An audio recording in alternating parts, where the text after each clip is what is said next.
Robin in Kingston, Washington. Hey, Robin, what's on your mind? Hey, Tom, how are you? Thanks for the call here. I want to give you some anecdotal evidence that every single point that you make about misogyny being just kind of really quietly in existence across the country, across all ethnic lines and everything. I have been in the street and out in the Puget Sound area, mostly on Kitsap County, which is basically a big military base, for 8 years now, and I carry a pro-woman signs painted in pink.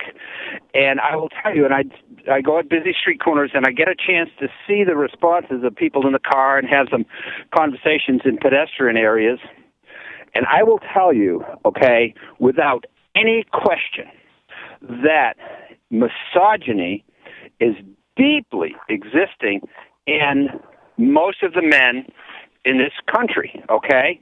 Not most, but a lot of men in this country, because I will see cars come by with women giving me the thumbs up and men giving me the middle finger. They're sitting in the same car, okay?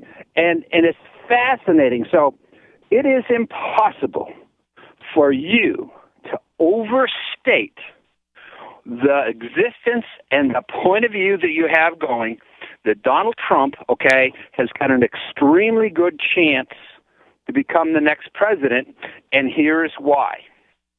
The Republican Party has known for 2 decades that eventually they were going to have to run somebody against Hillary Clinton.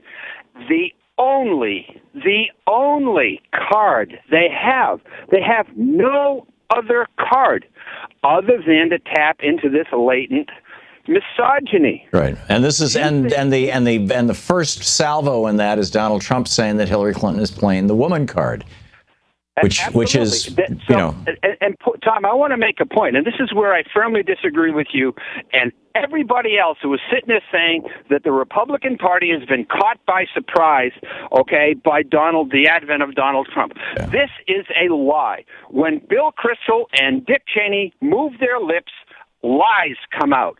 The Republican Party has been putting on this dog and pony show, okay? They know the only person in their entire universe, Republican universe, who would have a chance against Hillary is Donald Trump. Just imagine Hillary having a debate, a factual, informative debate with any or all of the other candidates, the Republican candidates.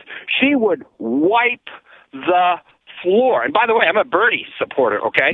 She would wipe the floor with them. But when you get into a pretty boy debate with Donald Trump, there is so much misinformation and misogyny out there that you are, if I could tell you are more than 100% correct, I would do so. You are absolutely correct. And the extent to which he uses misogynistic statements when he debates her or when he speaks of her, as he said this morning, I have not yet started to take on Hillary. It's coming.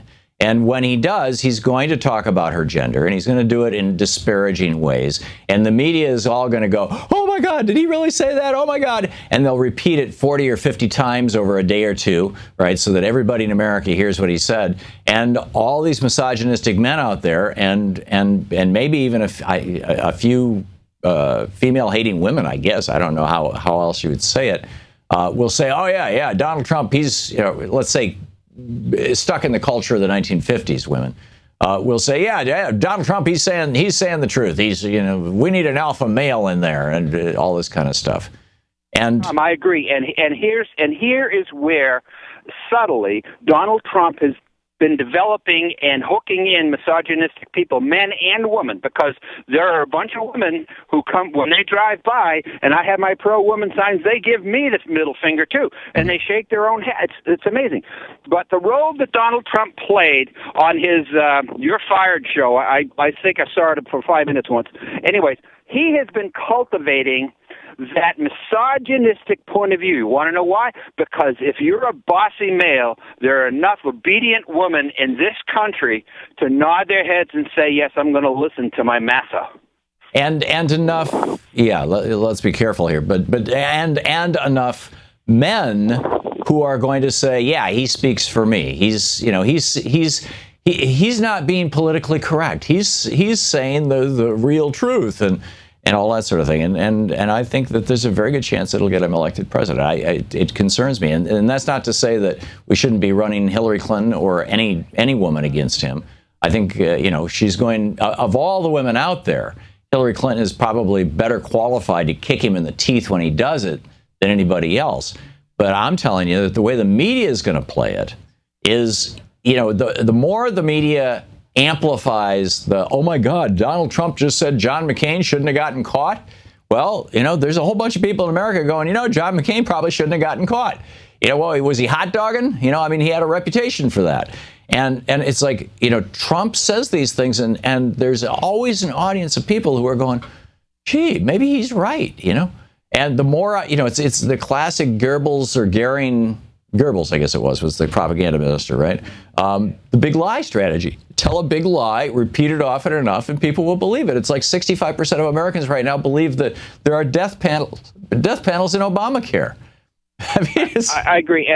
And I'd like to just wrap it up because I am 67, and I remember having the same point of view with Ronald Reagan. I was sitting there saying, hey, there's no way. Yep. But as it turns out, I happen to be somewhat of a I know Barbara Honegger very well. And so now we know that Reagan won from the October surprise. And this is still the same Republican Party or power brokers working behind the scenes, the same ones that are lying about the fact that they got, we can't believe that Donald Trump has done this. Baloney. You've been setting this whole thing up from the beginning. Right. And they set the whole thing up with Reagan the same way in the October surprise from the beginning. Yeah. So, Tom, it's impossible for you to be more right.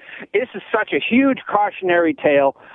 People have got to get going. And if the left sit there and said, everybody's going to figure out Donald Trump is a misogynist and the left is sitting there very comfortable and the cushy little, we're going to win this thing seats, we're going to lose this thing. Yeah.